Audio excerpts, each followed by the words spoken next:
Hello,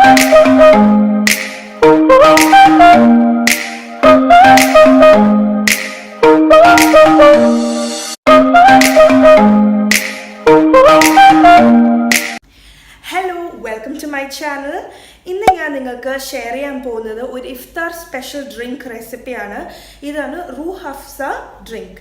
അപ്പോൾ ഇത് ശരിക്കും പറഞ്ഞാൽ ഞാൻ എല്ലാ എപ്പിസോഡ്സിലും പറയുന്ന പോലെ തന്നെ ഇഫ്താർ നോക്കാത്തവരാണെങ്കിൽ പോലും നിങ്ങൾക്ക് ഗസ്റ്റ് ഒക്കെ വരുമ്പം നല്ല ചിൽഡ് ആയിട്ടുള്ള ജ്യൂസസ് അല്ലെങ്കിൽ ഡ്രിങ്ക്സ് സെർവ് ചെയ്യണമെങ്കിൽ അതിന് പകരം ഇത് സെർവ് ചെയ്യാം. ഇത് വളരെ റിഫ്രഷിംഗ് ആണ്, എന്നാൽ ഭയങ്കര ടേസ്റ്റിയുമാണ്. ഒരു പിങ്ക് കളർ, ഒരു റോസ് കളറിലിരിക്കുന്ന റൂഹ് അഫ്സ ഡ്രിങ്കിൻ്റെ റെസിപ്പിയാണ് ഞാൻ ഇന്ന് നിങ്ങൾക്ക് കാണിച്ചു തരാൻ പോകുന്നത്. ഇതിൻ്റെ ലിസ്റ്റ് ഓഫ് ഇൻഗ്രീഡിയൻസ് താഴെയുള്ള ഡിസ്ക്രിപ്ഷൻ ബോക്സിൽ, ഈ വീഡിയോയുടെ താഴെയുള്ള ഡിസ്ക്രിപ്ഷൻ ബോക്സിൽ ഞാൻ ഇട്ടിട്ടുണ്ട്. സോ നിങ്ങൾക്ക് അത് എപ്പോൾ വേണമെങ്കിലും റെഫർ ചെയ്യാവുന്നതാണ്. സോ ഇതെങ്ങനെ ഉണ്ടാക്കാൻ നമുക്ക് നോക്കാം. ഒരു 1/4 ടീസ്പൂൺ നെയ്യ് ചേർത്ത് ആ നെയ്യ് ചൂടായി കഴിയുമ്പം 1 ടീസ്പൂൺ വെർമിസെല്ലി, അതായത് സേമിയ ചെറിയ കഷ്ണങ്ങളാക്കിയത്, അതും കൂടെ ചേർത്ത് ജസ്റ്റ് ഒന്ന് സോട്ട് ചെയ്ത് കൊടുക്കുക. ഒരുപാട് നേരം സോട്ട് ചെയ്യേണ്ട, കാരണം ഇത് കരിഞ്ഞു പോവും. ഒരു ലൈറ്റ് ബ്രൗൺ കളറായി കഴിയുമ്പോൾ നമുക്കിതിലോട്ട് ഒരു അല്പം വെള്ളവും ഒഴിച്ച് അത് നന്നായിട്ട് വേവിച്ചെടുക്കാം. പെട്ടെന്ന് വെന്ത് കിട്ടും, സേമിയ എപ്പോഴും അങ്ങനെയാണല്ലോ. അപ്പോൾ അത് വേവാൻ വേണ്ടി വെയിറ്റ് ചെയ്യാം. പിന്നെ ഞാനിവിടെ ഒരു 1/2 ടീസ്പൂൺ ബാസിൽ സീഡ്സ്, അതായത് സബ്ജ സീഡ്സ് എന്നൊക്കെ പറഞ്ഞ് നമുക്ക് സൂപ്പർ മാർക്കറ്റിൽ വളരെ എളുപ്പത്തിൽ വാങ്ങിക്കാൻ കിട്ടും. നമ്മൾ നാട്ടിൽ കുലുക്കി സർബത്തൊക്കെ കുടിക്കുമ്പം അതിൽ കാണുന്ന അതേ സംഭവം തന്നെയാണിത്. സോ അതൊരു 1/4 ടീസ്പൂൺ അല്ലെങ്കിൽ ഒരു 1/2 ടീസ്പൂൺ എടുക്കുക. 1/2 ടീസ്പൂൺ ഇട്ടിട്ട് ഇതിലോട്ട് ഒരു 2 ടീസ്പൂൺ വെള്ളവും കൂടെ ചേർത്ത് ജസ്റ്റ് ഒന്ന് മിക്സ് ചെയ്ത് കൊടുക്കുക. ഇതൊരു 5 മിനിറ്റ് കഴിയുമ്പോഴത്തേക്കും ഈ കറുത്ത കളർ ഒരു വെളുത്ത കളർ പോലെ കുറച്ചുകൂടെ വലുതായിട്ട് വരും. ഓക്കെ, അപ്പോൾ അതുവരെ നമുക്ക് വെയിറ്റ് ചെയ്യാം. ഇനിയിപ്പം നമുക്ക് ഇത് റെഡിയാക്കാം. ഇതിനായിട്ട് ഇതാണ് ഞാൻ പറഞ്ഞ റൂഹ് അഫ്സ സിറപ്പ്. അപ്പോൾ ഈ ഒരു സിറപ്പ് വളരെ കോമൺ ആയിട്ട് ഗൾഫ് നാടുകളിലാണെങ്കിൽ അത് എല്ലായിടത്തും കിട്ടും, നാട്ടിലും കിട്ടുന്നതാണ് എൻ്റെ വിശ്വാസം. ഇത് ശരിക്കും പറഞ്ഞാൽ റോസ് മിൽക്കൊക്കെ പോലെ അതിൻ്റെ ആ ഒരു അതുപോലത്തെ കളറിൽ കിട്ടുന്ന ഒരു സംഭവമാണിത്. ഇപ്പോൾ റൂഹ് അഫ്സ ഡ്രിങ്ക് റമദാൻ ടൈമിൽ വളരെയധികം ഉപയോഗിക്കുന്ന ഒരു സിറപ്പാണ്. പല പല ഡെസേർട്ട്സിലാണെങ്കിലും ഈവൻ ഫലൂഡയിലൊക്കെ നമ്മൾ യൂസ് ചെയ്യുന്ന ഒരു സിറപ്പാണ് ഈ റൂഹ് അഫ്സ സിറപ്പ്. സോ ഇങ്ങനെയുള്ള ഈ സിറപ്പ് ഞാനൊരു 2.25 ടീസ്പൂണാണ് ഞാൻ ഈ ഒരു ഗ്ലാസ്സിലോട്ട് ഒഴിച്ചത്.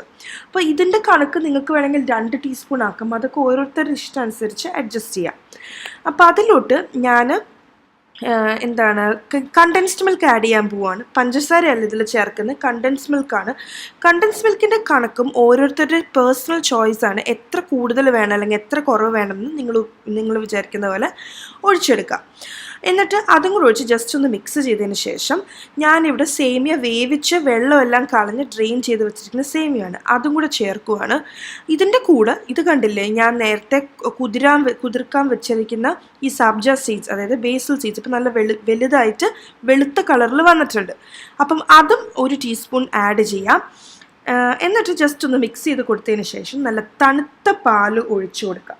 എന്നിട്ട് അതും കൂടെ ജസ്റ്റ് ഒന്ന് മിക്സ് ചെയ്ത് കൊടുക്കുക. ഓക്കെ, അത്രയേ ഉള്ളൂ. വളരെ സിമ്പിളായിട്ടുള്ള ഈ റൂഹ് അഫ്സ ഡ്രിങ്ക് റെഡി ആയിട്ടുണ്ട്. കാരണം ഇതിൻ്റെ അകത്ത് ഈ ഒരു റൂഹ് അഫ്സയുടെ ഒരു സ്പെഷ്യൽ ഫ്ലേവറും അതിൻ്റെ കൂടെ കണ്ടൻസ് മിൽക്കിൻ്റെ ഫ്ലേവറും കൂടെ വരുമ്പം ഒരു പ്രത്യേക ഒരു നല്ലൊരു റിഫ്രഷിങ് ഫീലിംഗ് ആണ്. കാരണം വളരെ തണുത്തിരിക്കുന്നതുകൊണ്ട് നമുക്ക് ചൂടുകാലത്തൊക്കെ കുടിക്കാൻ വളരെ നല്ലതാണ്. നിങ്ങൾ തീർച്ചയായിട്ടും ഇത് ട്രൈ ചെയ്യണം. ഗസ്റ്റ് എല്ലാം വരുമ്പം ഇത് കൊടുക്കണം. പിന്നെ ഡെയിലി ഇത് ഉണ്ടാക്കി കുടിക്കാൻ ഞാൻ പറയില്ല, കാരണം ഇത് സിറപ്പാണല്ലോ. അപ്പോൾ എല്ലാ ദിവസവും കുടിച്ചാൽ അത് ശരിയാവില്ല. പക്ഷേ ആഴ്ചയിൽ 1-2 പ്രാവശ്യമൊക്കെ കുടിക്കുന്നതുകൊണ്ട് കുഴപ്പമൊന്നുമില്ല. നിങ്ങൾ തീർച്ചയായിട്ടും ഇത് ട്രൈ ചെയ്യണം. ഗസ്റ്റ് എല്ലാം വരുമ്പോൾ കൊടുക്കണം. നിങ്ങൾ റംദാനും ഇഫ്താറും നോക്കാത്തവരാണെങ്കിൽ പോലും ഗസ്റ്റ് വരുമ്പോൾ ഒരു സ്പെഷ്യൽ ഡ്രിങ്ക് ആയിട്ട് സെർവ് ചെയ്യാൻ പറ്റും, ചെറിയ പാർട്ടീസിലും ഒക്കെ. അപ്പോൾ നിങ്ങൾ തീർച്ചയായിട്ടും ഇത് ട്രൈ ചെയ്യണം. ഇഷ്ടപ്പെടുന്നുള്ള കാര്യം എനിക്ക് ഉറപ്പാണ്. നിങ്ങൾ ആദ്യമായിട്ടാണ് ഈ ചാനൽ വരുന്നതെങ്കിൽ താഴെയുള്ള red colour subscribe button click ചെയ്യാൻ മറക്കരുത്. അതിൻ്റെ തൊട്ടടുത്തുള്ള ഒരു ബെൽ ഐക്കൺ കൂടി ക്ലിക്ക് ചെയ്തൊന്ന് ഉറപ്പ് വരുത്തുക. എന്നാൽ മാത്രമാണ് ഞാൻ എപ്പോൾ ഒരു പുതിയ വീഡിയോ അപ്ലോഡ് ചെയ്യുമ്പോൾ നിങ്ങളുടെ മൊബൈൽ ഫോണിൽ നോട്ടിഫിക്കേഷൻ വരും. അതുപോലെ തന്നെ ഈ വീഡിയോ നിങ്ങൾക്ക് ഇഷ്ടപ്പെട്ടിട്ടുണ്ടെങ്കിൽ തീർച്ചയായിട്ടും ലൈക്ക് ചെയ്യാനും ഷെയർ ചെയ്യാനും മറക്കരുത്. Thank you so much for watching. By.